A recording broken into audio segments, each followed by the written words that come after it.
Hello student, चलो आज start करते हैं क्लास 12 का हेलो एरीन और हेलो एल्केन चैप्टर, जो कि क्लास 12 का है और बहुत इंपॉर्टेंट है। बार इस बार या हर साल इसमें से बहुत क्वेश्चन आते हैं। तो चलिए हम वन शॉट तैयार कर किए हैं इसका, और करीबन आधे घंटे के अंदर पूरा हम कोर्स खत्म कर देंगे हम। तो स्टार्ट करते हैं। पहला टॉपिक का नाम क्या है? Halo alkane and hello arene. बाकी देखिए, चलिए स्टार्ट करते हैं। अब क्वेश्चन आया हेलो एल्केन। पर स्टार्ट करते हैं, हेलो एल्केन क्या है, फिर उसके बाद पढ़ाएंगे हम हेलो एरिन क्या है। तो स्टार्ट करते हैं। हेलो एल्केन, हेलो मतलब होता है हेलोजन, और एल्केन मतलब होता है एल्किल ग्रुप।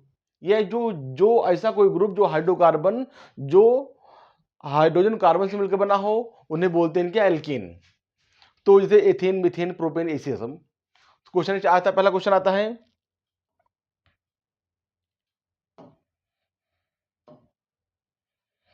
कि हेलो एल्केन किसे कहते हैं। हेलो एल्केन किसे कहते हैं और हेलो एल्केन के प्रकार लिखिए। तो स्टार्ट करते हैं। जब एल्केन से हाइड्रोजन परमाणु को हेलोजन परमाणु द्वारा प्रतिस्थापित कर दिया जाता है, जैसे कोई एल्केन का कोई तत्व है, कोई पदार्थ है, और हम उसमें से हाइड्रोजन को हटा देते हैं और उसकी जगह पर अगर हम हेलोजन को जोड़ देते हैं तो इसे बोलते हैं क्या? तो इससे प्राप्त यौगिक को हेलो एल्केन कहते हैं। जैसे एग्जांपल दिया आपका, ये है मेथेन CH4।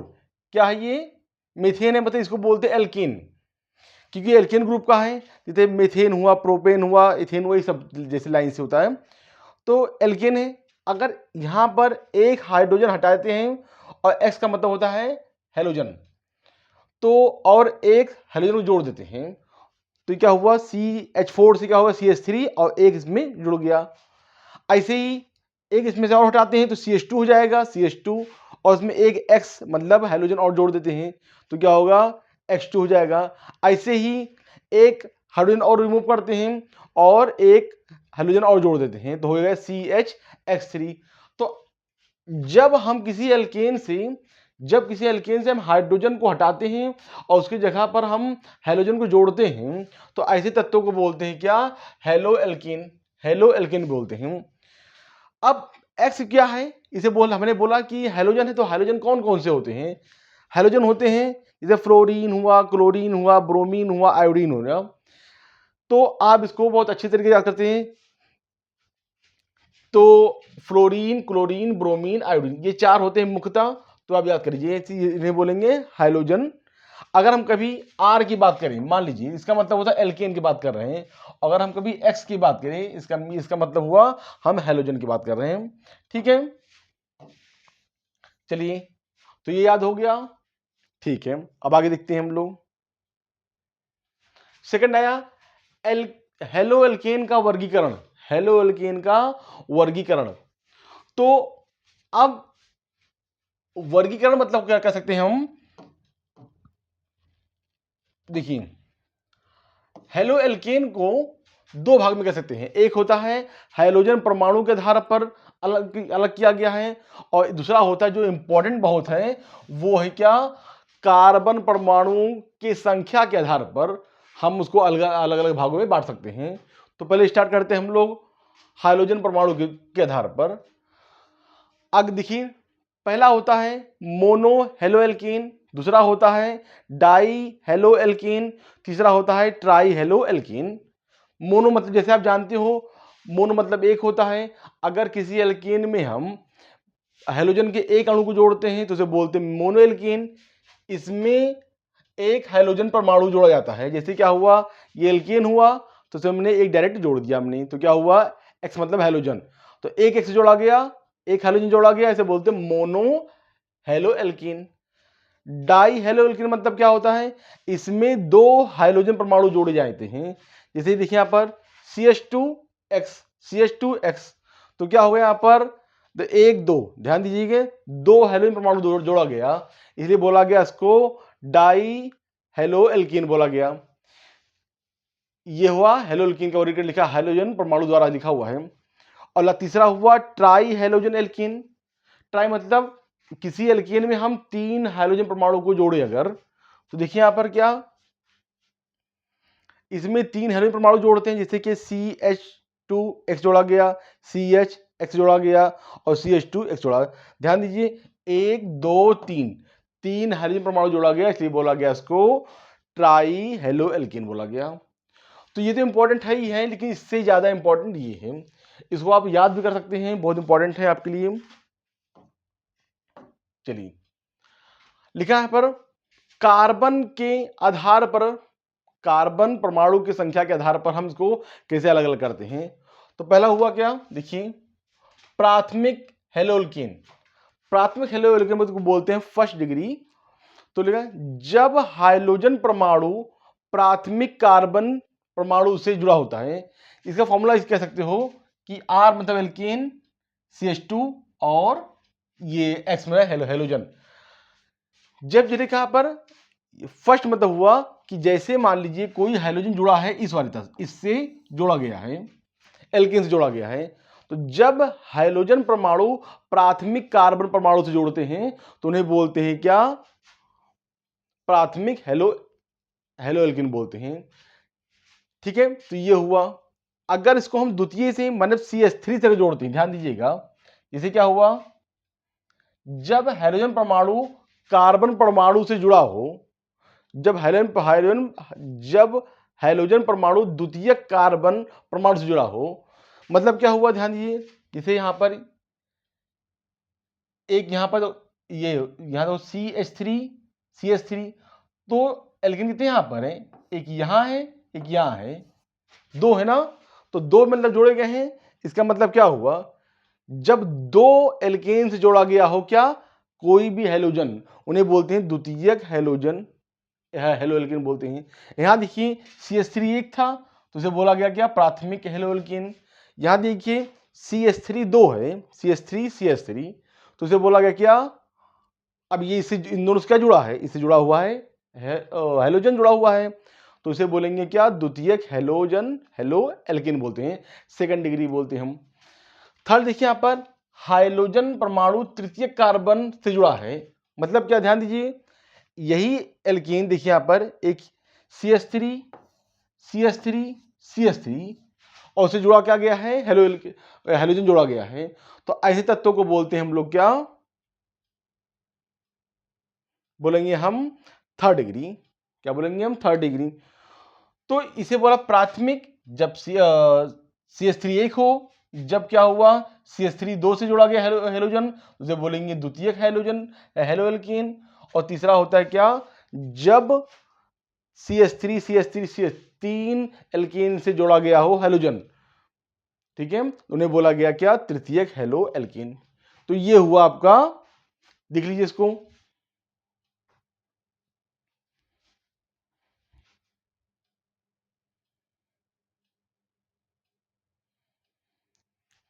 ठीक है।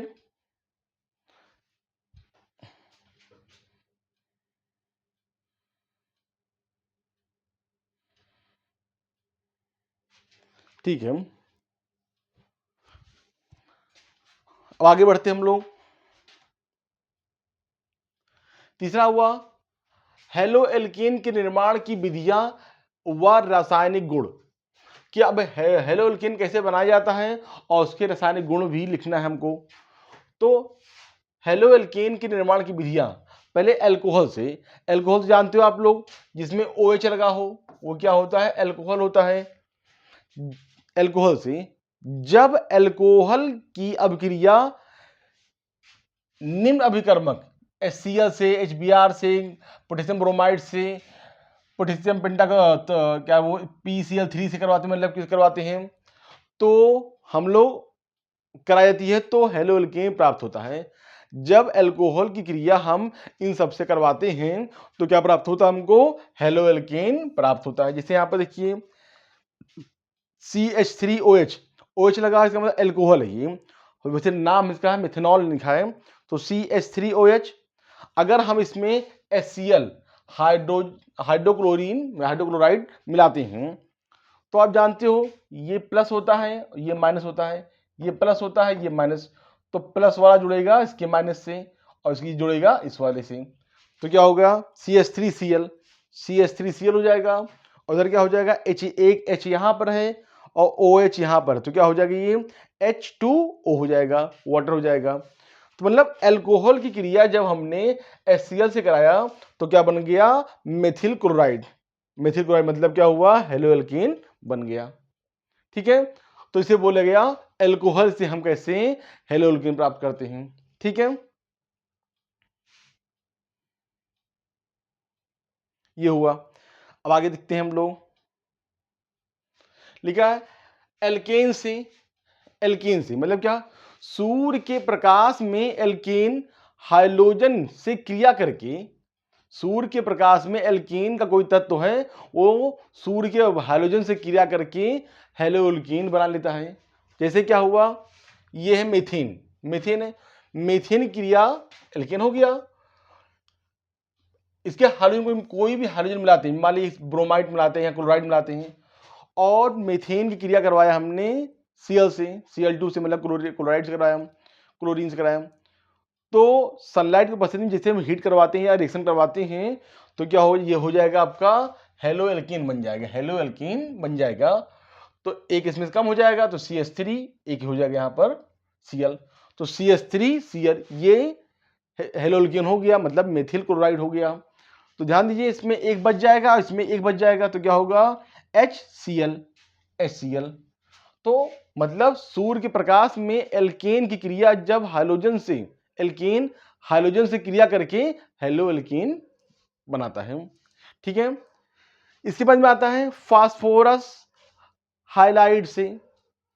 फास्फोरस हाइलाइड से कैसे हम बनाते हैं इसको देखिए आगे। हाइड्रोजन की क्रिया फास्फोरस हाइलाइड से कराने पर हेलोएल्केन प्राप्त होता है। जब हम अल्कोहल की क्रिया करवाते हैं फास्फोरस हाइलाइड से, किससे, फास्फोरस, कोई भी हो, तो हमने जैसे यहां पे लिया फास्फोरस पेंटाक्लोराइड ले लिया, तो जिसे अब कोई भी यहां जरूरी नहीं हम CH3OH ही लें बार बार इससे कुछ, तो C2H5OH इसका नाम क्या है एथिल अल्कोहल, उसे एथेनॉल बोल सकते हैं उसको। तो एथिल अल्कोहल को अगर हम फास्फोरस हाइलाइड मतलब फास्फोरस पेंटाक्लोराइड से करवाते हैं तो क्या बनेगा, तो हो बन जाएगा हेलोएल्कीन प्राप्त होगा, हेलोएल्कीन प्राप्त होगा। आ रहा माइंड में, ठीक है। तो क्या होता है देखिए यहां पर C2H5 रहेगा और इसमें एक Cl निकल यहां चला आएगा, तो C2H5Cl नाम क्या हो जाएगा एथिल क्लोराइड या क्लोरो एथेन बोल सकते हो उसको। और ध्यान दीजिए एक H और इससे निकलेगा, सॉरी एक H यहां निकलेगा और Cl निकलेगा, तो क्या HCl हो जाएगा, क्या हो जाएगा यहाँ पर HCl। ध्यान दीजिए यहाँ पर P बच गया, H और Cl3 बच गया, तो क्या होगा O तो है यहाँ पर, तो POCl3, POCl3 ये आपका बच जाएगा। तो मतलब क्या हुआ, एल्कोहल की क्रिया फास्फोरस हाइलाइड से कराने पर हेलोएल्कीन प्राप्त होता है। मतलब एथिल अल्कोहल क्रिया जब हमने फास्फोरस पेंटाक्लोराइड से कराया तो डायरेक्ट हमको हेलोएल्कीन प्राप्त हो गया। तो एक तरीका ये भी है। ठीक है, आगे बढ़ते हम लोग। अब हेलोएल्केन के रासायनिक गुण, रासायनिक गुण क्या होता है, एग्जाम में से बहुत आते हैं, तो एक एक मार्क्स में, दो मार्क्स में जो भी आ जाए। देखिए तो लिखा पर जलीय NaOH सोडियम हाइड्रोक्साइड से क्रिया करवाते हैं। क्या होता है जब हेलोएल्केन क्रिया हम इससे करवाते हैं, क्या है NaOH से करवाते हैं, ऐसे भी क्वेश्चन आ सकता है। तो जब हेलोएल्केन की क्रिया, जब हेलोएल्केन की क्रिया जलीय NaOH के साथ कराते हैं तो अल्कोहल प्राप्त होता है। मतलब जब हम एल्केन की क्रिया कर हेलोएल्केन करवा कराते हैं NaOH से तो क्या बनता है अल्कोहल, मतलब OH समूह का कोई तत्व प्राप्त होगा। अब देखते हैं क्या होता है। जैसे हमने एल्केन ले रहे हैं तो हेलोएल्केन क्या हो जाएगा CH3Cl, क्लोरोमीथेन हो जाएगा। तो क्लोरोमीथेन एल्केन तत्व तो है, इसी क्रिया कराते हैं NaOH से। तो ध्यान दीजिएगा, ये मैंने बताया था आपको, ये क्या होगा प्लस होता है, ये माइनस होता है, ये प्लस होगा और ये माइनस होगा।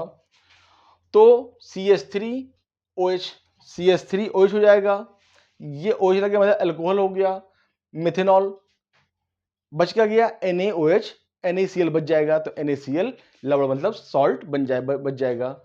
मीन्स क्या हुआ कि जब हम हेलोएल्कीन क्रिया किसी क्षार से करवाते हैं तो अल्कोहल प्राप्त होता है। ठीक है, चलिए आगे देखते हैं। मैग्नीशियम धातु से क्रिया क्या होता है जब हेलोएल्कीन की क्रिया हम मैग्नीशियम धातु से करवाते हैं। मैग्नीशियम जानते हैं आप लोग। तो जब हेलोएल्केन की क्रिया सूक्ष्म ईथर की उपस्थिति में, हमेशा ध्यान दीजिए जब भी रिएक्शन करवाएंगे हेलोएल्केन का तो सूक्ष्म ईथर लेंगे हम। तो जब हेलोएल्केन की क्रिया सूक्ष्म ईथर की उपस्थिति में मैग्नीशियम धातु से कराते हैं तो ग्रिग्नाल्ड अभिकर्मक प्राप्त होता है। ये याद कर लीजिएगा, इंपॉर्टेंट है।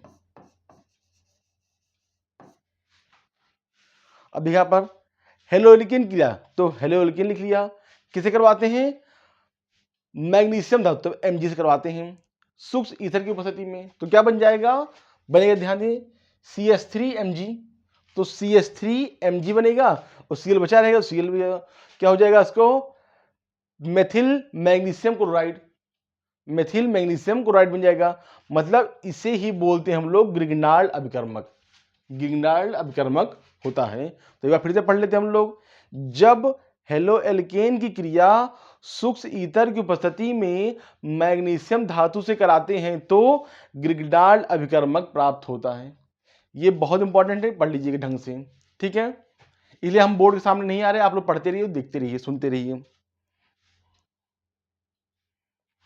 अब आगे देखिए, सोडियम धातु से क्या होता है जब हम हेलोएल्केन क्रिया सोडियम धातु से कराते हैं।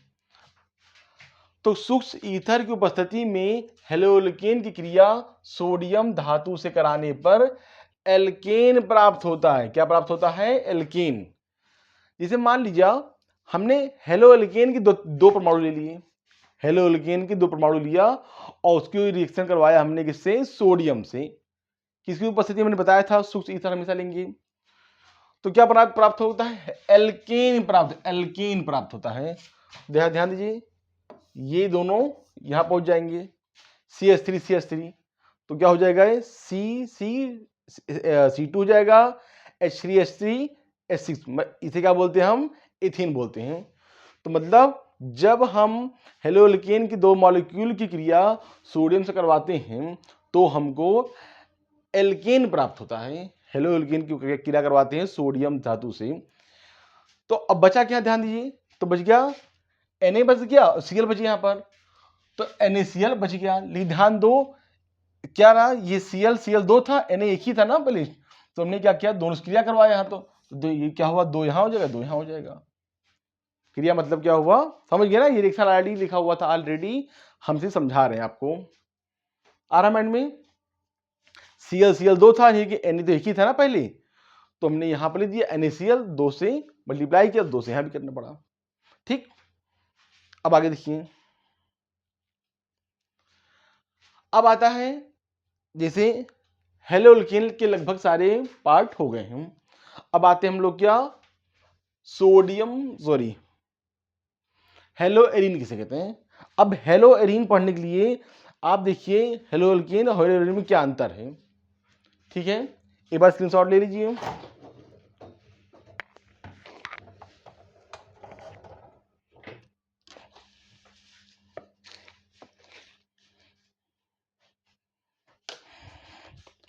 चलिए देखिए,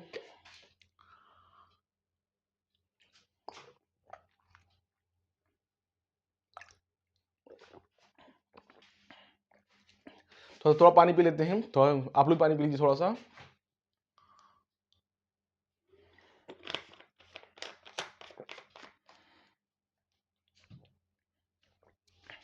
देखिए, हेलोएरीन किसे कहते हैं, इसके निर्माण की विधियां व रासायनिक गुण लिखिए।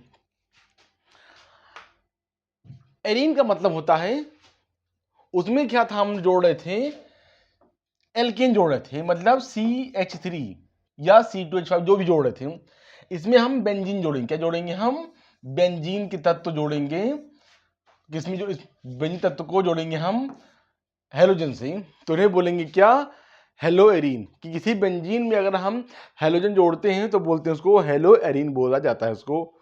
ठीक है, चलिए देखिए, ऐसे एरोमेटिक हाइड्रोजन यौगिक जिनमें हाइड्रोजन परमाणु सीधे एरोमेटिक वलय से जुड़ा होता है उन्हें बोलते हैं क्या, हेलो एरीन बोलते हैं। जैसे क्या हुआ, एक बनाया बेंजीन बनाया और बेंजीन के ऊपर मैंने क्या लगा दिया, एक हाइड्रोजन परमाणु लगा दिया, इस वलय से डायरेक्ट लगा दिया हाइड्रोजन परमाणु को, तो उसे बोला गया हेलो एरीन, हेलोजन और एरीन, तो हेलो एरीन हो गया। ठीक है, जैसे यहां पर ध्यान दीजिएगा, जो इन्हें एक ही लगा, दो भी लगा सकते हैं, बेंजीन में दो लगा दिया, तो ये भी क्या है, ये हो जाएगा आप क्या, ये भी हेलो एरीन है। तीसरा क्या हुआ, जैसे कुछ भी लगा सकते हैं, हेलोजन, ब्रोमीन, क्लोरीन लगा, ब्रोमीन, आयोडीन भी लगा सकते हैं। यहाँ तीन तत्व लगा सकते हैं, ध्यान दीजिए, ये हाइड्रोजन परमाणु है और इसमें लोग और इसे बोलते हैं इस लाइन को एरोमेटिक वलय। तो जब हम किसी बेंजीन से या एरोमेटिक वलय से हम हाइड्रोजन को जोड़ते हैं तो उसे बोलते हैं हेलो एरीन बोलते हैं। ठीक है जी, चलिए आगे बढ़ते हैं। अब आया क्वेश्चन, हेलो एरीन के निर्माण की विधियां लिखिए, हेलो एरीन के निर्माण की विधियां लिखिए। ठीक है,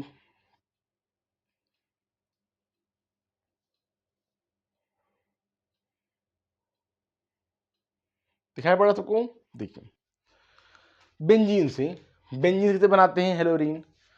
निर्जल एल्यूमिनियम क्लोराइड की उपस्थिति में बेंजीन की क्रिया क्लोरीन से, बेंजीन क्रिया अगर क्लोरीन से करवाते हैं तो हमको क्लोरोबेंजीन प्राप्त होता है। क्या प्राप्त होता है, क्लोरोबेंजीन प्राप्त होता है। जैसे बेंजीन लिया, बेंजीन कराया हमने क्लोरीन से, Cl2 करा दिया, निर्जल एल्यूमिनियम क्लोराइड से लिखा हुआ है, निर्जल एल्यूमिनियम क्लोराइड की उपस्थिति में, तो ये क्या, एक जुड़ जाएगा, इससे जुड़ जाएगा, यहां पर हो जाएगा Cl हो जाएगा। ठीक है, तो क्या हो जाएगा, बेंजीन ऊपर तो हो जाएगा हेलो एरीन हो गया, या कह सकते हो क्लोरोबेंजीन बोल सकते हो उसको। तो एक Cl बच गया, ध्यान दीजिए यहाँ H होता है ना, तो एक H हट गया और एक Cl यहाँ जुड़ गया, तो एक Cl यहाँ बच जाएगा, एक H निकल जाएगा, तो क्या हो जाएगा, यहाँ पर HCl बच जाएगा, HCl यहाँ पर बच जाएगा। ठीक है, मतलब निर्जल एल्यूमिनियम क्लोराइड की उपस्थिति में बेंजीन की क्रिया क्लोरीन से करने पर क्लोरोबेंजीन प्राप्त होता है। आ रहा है माइंड में? ठीक है, अब आगे देखिए, हम लोग करवाते हैं फिनॉल से। अगर हम किसी बेंजीन के ऊपर, OH लगा देते हैं, हाइड्रो ऑक्साइड, तो इसे बोलते हैं फिनॉल। अगर इसी के ऊपर हम CH3 लगाते हैं तो बोलेंगे टॉलुइन, याद रख लीजिएगा।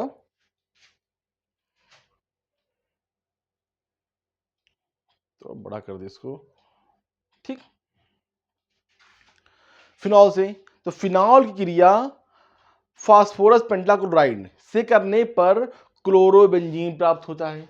जैसे यहाँ पर फिनॉल लिया हमने और फिनॉल की क्रिया से करा दिया हमने PCl से कराया, PCl5 से कराया, तो क्या हो जाएगा, बनेगा क्या, क्लोरोबेंजीन। तो एक Cl यहाँ चला गया, यहाँ चला जाएगा जी, तो क्लोरोबेंजीन बन जाएगा, मतलब हेलो एरीन बन जाएगा। अब इसका H इसका Cl जुड़ जाएगा तो HCl हो जाएगा, यहाँ P बच जाएगा, P यहाँ पर O बचेगा तो O हो जाएगा, और Cl3 हो जाएगा तो Cl3 यहाँ बच जाएगा।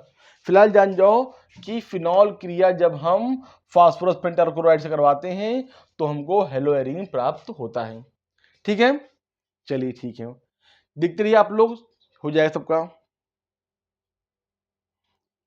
फिर आते हैं हम लोग वसीय अम्ल के सिल्वर लवण से, मतलब क्या हुआ, CCl4 कार्बन टेट्राक्लोराइड की उपस्थिति में वसीय अम्ल के सिल्वर लवण को क्लोरीन या ब्रोमीन के साथ गर्म करने पर हेलो एरीन प्राप्त होता है। अब ये क्या है, वसीय अम्ल के सिल्वर लवण, ये क्या है, इसे बोलते हैं सिल्वर बेंजोएट। सिल्वर बेंजोएट होता है। ठीक है, चलिए, तो अगर हम एक बेंजीन के ऊपर COO, जैसे अगर हम एग्जांपल दे रहे हैं CH3COOEG, तो क्या हो जाएगा? Silver acetate.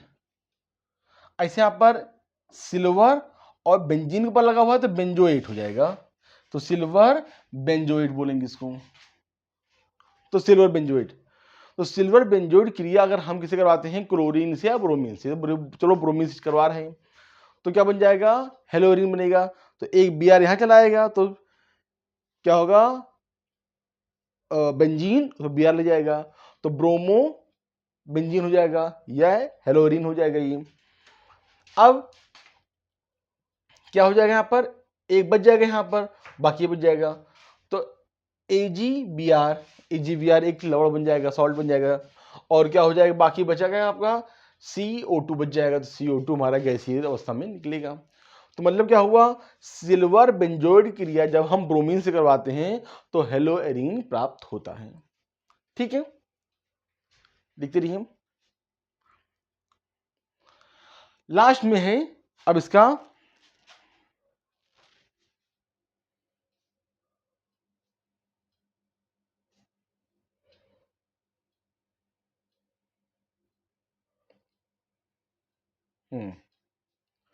लिखा है यहां पर हेलोएरीन की रासायनिक गुण। अब रासायनिक गुण देखिए,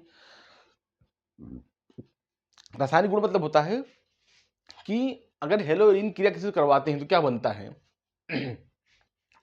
सोडियम धातु से क्रिया। क्या होता है जब हेलोएरीन की क्रिया हम सोडियम धातु से करवाते हैं? देखिए, ईथर की उपस्थिति में हेलोरीन के दो अणु सोडियम धातु से क्रिया करके डाइफेनिल बनाते हैं। क्या बनाते हैं? डाइफेनिल बनाते हैं। तो हम मान लीजिए हेलोरीन के दो तत्व हो गए, तो बेंजीन पर Cl लगाया, बेंजीन पर Cl लगा दिया, और फिर क्रिया करवाया क्या हमने? सोडियम से कराया, तो बने क्या? बने क्या? डाइफेनिल। तो यही दोनों बचेगा, तो इसको बना दिया, जोड़ दिया, तो क्या होगा? डाइफिनिल बच जाएगा। तो बच क्या जाएगा आपके पास? Cl बच जाएगा, Cl हो जाएगा, उधर Na था तो इधर उधर वो करें रसायन, जब दोनों को बैलेंस करेंगे हम तो 2 यहां लगाना पड़ेगा, 2 यहां लगाना पड़ेगा। फिलहाल जानिए कि जब हम हेलोरीन के दो अणुओं की क्रिया सोडियम धातु करवाते हैं तो डाइफिनिल प्राप्त होता है। ठीक है, आगे देखिए, अपचयन। अपचयन मतलब होता है कि अगर हम हाइड्रोजन से क्रिया करवाते हैं, अपचयित करवाते हैं, तो क्या होता है? तो क्षार की उपस्थिति में निखिल एल्यूमिनियम मिश्र धातु क्लोरोबेंजीन को बेंजीन में बदल देता है, अपचयित कर देता है। जैसे मान लीजिए हमने क्लोरोबेंजीन लिया, क्लोरोबेंजीन, और उसमें हमने H हाइड्रोजन से अपचयित करवाते हैं। किसकी उपस्थिति में? निकिल एल्यूमिनियम की उपस्थिति में किसी क्षार धातु NaOH के साथ करवाते हैं। ये इसके पास चला जाएगा तो क्या हो जाएगा? तो क्या बन जाता है? बेंजीन में बदलता है, तो ये HCl हो जाएगा, HCl यहां हो जाएगा, और बेंजीन हमको प्राप्त हो जाएगा। मतलब क्लोरोबेंजीन क्रिया जब हम हाइड्रोजन से करवाते हैं निकिल एल्यूमिनियम की उपस्थिति में किसी क्षार की उपस्थिति में, तो हो जाता है बेंजीन प्राप्त होता है और HCl मुक्त होता है। ये हुआ हेलोएरीन के रासायनिक गुण। और देखिए, सबसे इंपॉर्टेंट ये भी है, क्या लिखा है? नाइट्रीकरण। नाइट्रीकरण, तो सांद्र सल्फ्यूरिक अम्ल की उपस्थिति में अगर उपस्थिति की बात कर रहे हैं तो ये एरो के ऊपर लगाएंगे हम, तो सांद्र सल्फ्यूरिक अम्ल की उपस्थिति में क्लोरोबेंजीन की नाइट्रिक अम्ल के साथ क्रिया कराने पर नाइट्रो व्युत्पन्न प्राप्त होता है, कि नाइट्रोजन से युक्त कोई पदार्थ प्राप्त होता है। जैसे मान लो क्लोरोबेंजीन क्रिया कराया है नाइट्रिक अम्ल से, तो क्या बनेंगे? यहाँ पर नाइट्रोबेंजीन, तो मतलब क्या हुआ? NO2 कितने यहाँ पर हैं? कई यहाँ पर, ध्यान दीजिए, तो एक प्राप्त होगा क्या, एक प्राप्त होगा क्या, ये पूरा क्लोरोबेंजीन यहां चलाया और उसमें Na2 यहां पर लग जाएगा, एक Na2 यहां लग जाएगा। ठीक है, अब हुआ क्या, इसी बाद में इसी के एक तत्व बनेगा साथ में, ये पूरा नाइट्रिक अम्ल बोलते हैं इसको। तो एक होगा जो इसे बोलते हैं आर्थो मेटा पैरा, तो एक और एक प्राप्त होगा क्या यहां पर। ठीक है, नहीं जान पाए फिर समझ लीजिए कि जब हम क्लोरोबेंजीन क्रिया नाइट्रिक अम्ल से करवाते हैं शांत H2SO4 में, तो हमको दो तत्व प्राप्त होते हैं, इसे बोलते हैं क्या, इसे बोलते हैं नाइट्रो व्युत्पन्न प्राप्त होता है हमको। ठीक है, मतलब क्लोरोबेंजीन पर एक आर्थो पर लगे रहेगा, NO2 लगा रहेगा, और क्लोरोबेंजीन में एक रहेगा पैरा पर, आर्थो मेटा पैरा पर लगा रहेगा। ठीक है, इसे बोलते हैं नाइट्रो व्युत्पन्न बोलते हैं इसको पूरा। ठीक है, नाइट्रीकरण बोलते हैं इसको। ठीक है, तो ये हो गया आपका नाइट्रीकरण। अब आगे देखते हैं, अब यहां से आते हैं अपक्रियाएं जो कि बहुत इंपॉर्टेंट हैं। अपक्रिया देखिए क्या होता है, वुड्स अपक्रिया होता है, फिर होता है फिटिंग अपक्रिया होता है, फिर होता है वुड्स फिटिंग अपक्रिया। तो देखिए अंतर क्या है तीनों में, और सब इंपॉर्टेंट है। वुड्स अपक्रिया किसे कहते हैं, सूक्ष्म ईथर की उपस्थिति में जब हेलोएल्कीन के दो अणु सोडियम धातु से क्रिया करते हैं तो एल्कीन प्राप्त होता है। मतलब हेलोएल्कीन के दो अणु जब सोडियम से क्रिया करवाते हैं तो क्या प्राप्त होता है, एल्कीन प्राप्त होता है। इसे ही बोलते हैं वुड्स अपक्रिया कहते हैं, वुड्स अपक्रिया। जैसे यहाँ पर हेलोएल्कीन के दो तत्व हैं, क्रिया करवाया किससे, सोडियम से, तो क्या बनेगा, हमको एल्कीन प्राप्त होगा। तो CH3 तो क्या होगा, C2H6 हो जाएगा। बचेगा क्या यहाँ पर, Cl हो जाएगा, वहां पर Na, तो NaCl हो जाएगा। तो वही लिखा है इस, और इस अपक्रिया को ही बोलते हैं क्या, रिएक्शन को वुड्स फिटिंग रिएक्शन। पक्का, वुड्स रिएक्शन बोलते हैं, वुड्स अपक्रिया बोलते हैं। फिर सुनिए, हेलोएल्कीन के दो मॉलिक्यूल या दो परमाणु अणु क्रिया सोडियम धातु से करवाते हैं तो हमको एल्कीन प्राप्त होता है। इस रिएक्शन को ही बोलते हैं क्या, वुड्स अपक्रिया बोलते हैं। एग्जाम में डेफिनेशन ना भी लिख पाना तो रिएक्शन जरूर लिखने का प्रयास करिएगा, नंबर पूरा मिलेगा। तीसरा होता है क्या, फिटिंग अपक्रिया, सेम उसी का है। उसमें था हेलोएल्कीन के दो अणु क्रिया करवाते हैं किससे, सोडियम से, और इसमें क्या रहेगा, सूक्ष्म ईथर की उपस्थिति में हेलोएरीन के दो अणु सोडियम से क्रिया कराते हैं तो क्या बनता है, डायरिल बनता है। क्या बनता है, डाईएरिल बनता है। जैसे क्लोरोबेंजीन के दो अणु हो गए, इसे हेलोएरीन बोला गया, कि क्रिया कराया सोडियम से तो क्लोरीन बच गया यहाँ पर, तो डाईफेनिल बोलते हैं, डाईएरिल बोल सकते हैं। ठीक है, तो Cl बचेगा, Na बचेगा, तो NaCl प्राप्त हो जाएगा। मतलब जब हेलोएरीन के दो मॉलिक्यूल क्रिया हम सोडियम से कराते हैं, जब हेलोएरीन की दो अणु क्रिया हम सोडियम से कराते हैं तो डाईफेनिल प्राप्त होता है। इसे बोलते हैं फिटिंग रिएक्शन, फिटिंग अपक्रिया कहते हैं। आ रहा है माइंड में। तीसरा होता है, बाकी देखिए वुड्स फिटिंग, इसमें अब दोनों जोड़ा गया। उसमें दो होता था, दो एरिल लेते थे या दो हेलोएल्कीन लेते थे, इसमें एक हेलोएल्कीन लेंगे और एक एरिल लेंगे। देखिए सूक्ष्म ईथर की उपस्थिति में जब एक अणु हेलोएल्कीन तथा एक अणु हेलोएरिल की क्रिया सोडियम धातु से क्रिया कराते हैं। फिर सुनिए, सूक्ष्म ईथर की उपस्थिति में जब एक अणु हेलोएल्कीन तथा एक अणु हेलोएरिल की क्रिया सोडियम धातु से करवाते हैं तो एल्किल एरिल अणु मतलब टालुइन प्राप्त होता है। क्या प्राप्त होता है, टालुइन प्राप्त होता है। इसे यहां पर क्लोरोबेंजीन लिया, इसे क्रिया कराया किससे, और एक हेलोएरिल हो जाएगा, ये हो जाएगा हेलोएल्कीन हो जाएगा। अब इसकी क्रिया करवाते हैं सोडियम से तो क्या प्राप्त हो जाएगा, इसका एक मॉलिक्यूल हो जाएगा और एक मॉलिक्यूल इसका हो जाएगा, तो क्या हो जाएगा, टालुइन प्राप्त होता है। तो एक अणु हेलोएल्कीन और एक अणु हेलोएरीन की क्रिया हम सोडियम से कराते हैं तो हमको टालुइन प्राप्त होता है। ठीक है। ये बहुत इंपॉर्टेंट है, लगभग हर साल पूछा जाता है क्लास 12th में। ठीक है, चलिए आगे बढ़ते हैं हम लोग। हुंडीकर अपक्रिया, हुंडीकर अपक्रिया। तो जब 2 अपक्रिया 3 अपक्रिया पढ़ ही लिया, एक और पढ़ लो जल्दी से। कार्बन टेट्राक्लोराइड की उपस्थिति में जब वसीय अम्ल के सिल्वर लवण, मैंने बताया था अभी आपको, CH3COO को क्लोरीन या ब्रोमीन के साथ गर्म करते हैं तो एल्किल हाइलाइड प्राप्त होता है, एल्किल हाइलाइड प्राप्त होता है। इस अपक्रिया को बोलते हैं हुंडीकर अपक्रिया। इसे सिल्वर एसीटेट की क्रिया करवाते हैं क्लोरीन से या ब्रोमीन से, किसकी उपस्थिति में, कार्बन टेट्राक्लोराइड से करवाते हैं। तो प्राप्त क्या हुआ हमको, CH3Cl, और उसका Cl हो जाए तो CH3Cl प्राप्त होगा, और मतलब हेलोल्कीन प्राप्त होता है, मैंने एल्किल हाइलाइड प्राप्त होता है।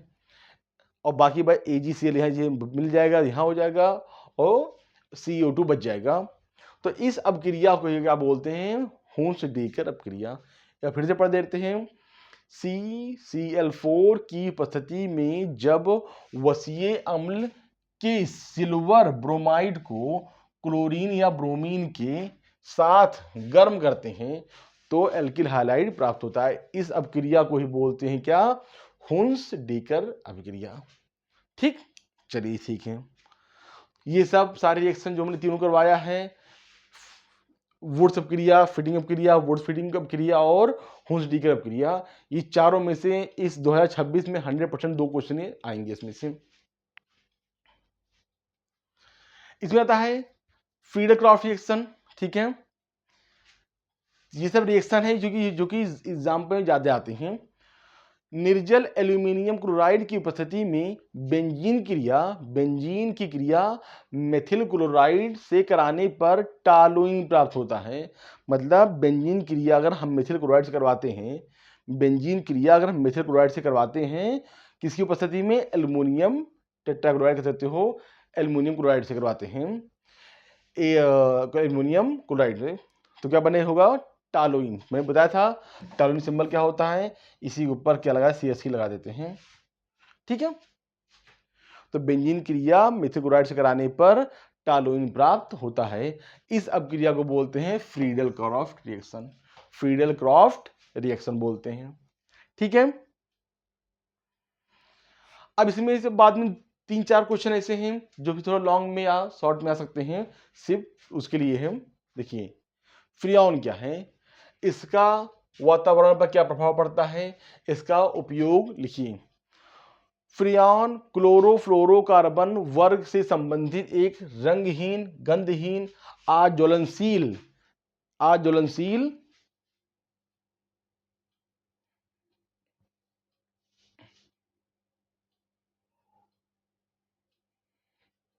देखिए थोड़ा सा,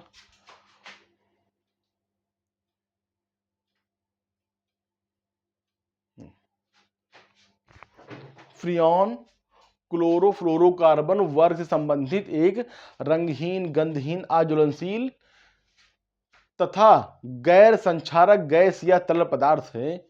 यह एक निरावेशी असंक्षारण तथा आसानी से द्रवित होने वाली गैस है।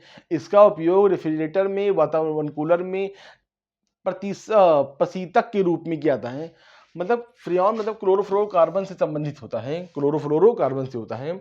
यह एक रंगहीन गंधहीन पदार्थ होता है। ये हमेशा रेफ्रिजरेटर से या कूलर में भरी जाती है, वहीं से निकलता है। हालांकि ये हमारे लिए बहुत नुकसानदायक होता है, तो इसका वातावरण पर बहुत बुरा प्रभाव पड़ता है। यह वातावरण के लिए विनाशकारी है। जितना हम लोग रेफ्रिजरेटर और AC वगैरह यूज करेंगे तो उसके बैक साइड से क्लोरोफ्लोरोकार्बन ही निकलता है। इसे बोलते फ्रियान। उसे जान जाओ, फ्रियान का जो अकेले फॉर्मूला होता है क्या होता है, CF2Cl2। इसको ओजोन परत को नष्ट करने के लिए उत्तरदायी माना जाता है। अगर सभी लोग अपने पूरे 140 करोड़ लोग हैं और सब लोग AC रेफ्रिजरेटर यूज करेंगे तो बहुत ढेर सारा क्लोरोफ्लोरोकार्बन निकलेगा, जो कि हमारे ओजोन परत को कब पतला करेगा, बाद में गर्मी बढ़ती चली जाएगी। ठीक है, आगे बढ़ते हम लोग। DDT, इसको जो आप लोग जानते हो, इसका डीडीटी एक शक्तिशाली कीटनाशक है। क्या है? कीटनाशक। लोग खेतों में अपने डीडीटी डाल देते हैं, कीड़े मकोड़े वहां के मर जाएं। तो डीडीटी एक शक्तिशाली कीटनाशक है, कीटनाशक है। इसका पूरा नाम क्या है? याद करिए पूरा नाम, डाइक्लोरो डाइफेनिल ट्राई क्लोरोएथेन है। मतलब डाइक्लोरो डाइफेनिल ट्राई क्लोरोएथेन है। यह तरह उदाहरण समझा देंगे भी हम। यह जैव अपघट नहीं है कि यह बहुत जल्दी से प्रकृति में नहीं घटता है, गलता है। इसका अवशेष वातावरण में लंबे समय तक बना रहता है। अगर जिस खेत में डीडीटी का प्रयोग किया गया है तो उसकी मिट्टी में कई सालों तक का प्रभाव रहता है। इसका तथा लंबा मैंने कहा इसका अवशेष वातावरण में लंबे समय तक का रहता है और तथा इसका लंबा प्रभाव बहुत घातक होता है। यह जीवित प्राणियों के लिए अत्यधिक विषैला होता है। इसी कारण कई देशों में बंद कर दिया गया है। इसके दुष्प्रभाव के बाद भी भारत में यह प्रचुरता में प्रयोग किया जाता है कि इतना प्रभाव होने के बेकार होने के बावजूद भी भारत में आज भी इसका यूज किया जाता है। डीडीटी का यूज या कीटनाशक के रूप में प्रयोग में लाया जाता है। यूज क्या है? कीटनाशक के रूप में। कैसे याद करेंगे? देखिए यहाँ पर CCl3, यहाँ सी लगाएंगे, H बना देंगे, एक एल लगा देंगे 2 और एक क्लोरो लगा देंगे। तो ये लिखा पर डाइक्लोरो डाइक्लोरो डाइफेनिल डाइफेनिल और ट्राई क्लोरोएथेन क्लोरोएथेन, एक दो से क्या हो गया? एथेन हो जाएगा। तो डाइक्लोरो डाइएरिल ट्राई क्लोरोएथेन है। ठीक है, ये हो जाएगा डीडीटी का फुल फॉर्म हो जाएगा और उसका फॉर्मूला हो जाएगा। ये क्या हो जाएगा? फॉर्मूला हो जाएगा। ठीक है, लास्ट पॉइंट। चलिए, तो ये सब बहुत इंपॉर्टेंट जो हमने पढ़ाया गया है, सब ढंग से पढ़ लीजिएगा और इस चैनल को सब्सक्राइब कर दीजिएगा। अगर पूरा चैनल आपने देखा है, पूरा वीडियो देखा है तो 100% आपके माइंड में बहुत कुछ आया होगा और दूसरी बात 2-3 बार देखेंगे इसको तो लगभग रट जाएगा। आप लोग लाइक और सब्सक्राइब करिएगा। ठीक है, ओके, थैंक यू क्लास।